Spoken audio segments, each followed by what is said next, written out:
चम चम चमकेला सिर के सिंदूरवा हो, चमकेला सोरहु सिंगार। चम चम चमकेला सिर के सिंदूरवा हो, चमकेला सोरहु सिंगार।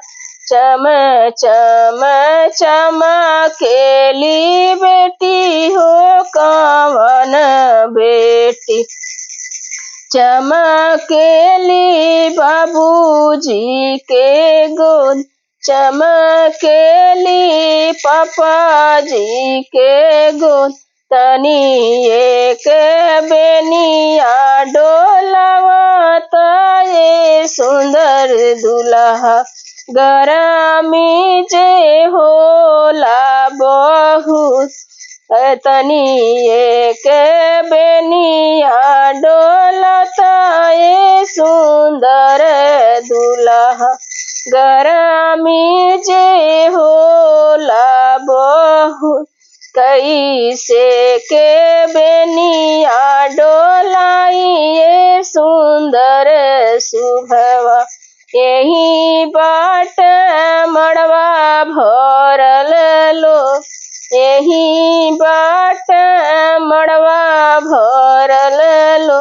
इतना वचन जब सुनल कवन दुल्हा, पीछे लगल अपनी रुमाल, पीछावा लगल अपनी रुमाल।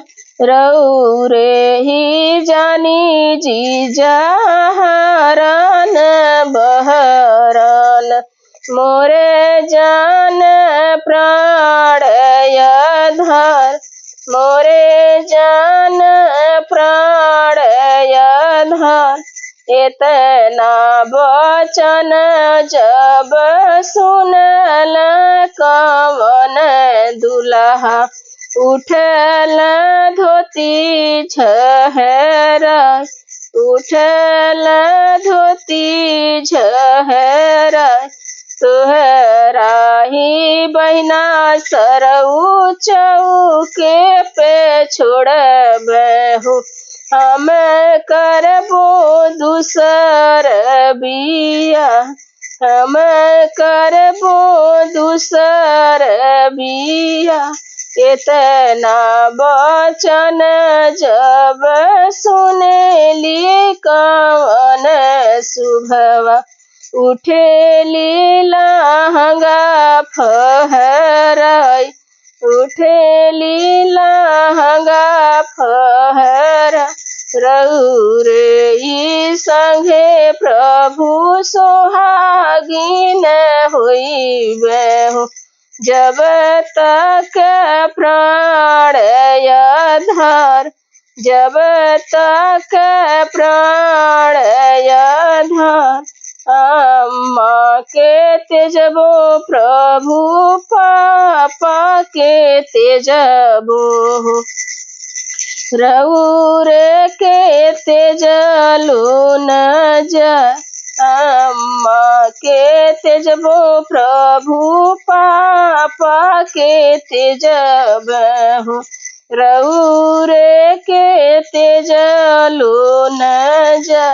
चम चम चमकेला सिर के सिंदूरवा हो, चमकेला सोरहु सिंगार, चमकेला सोरहु सिंगार।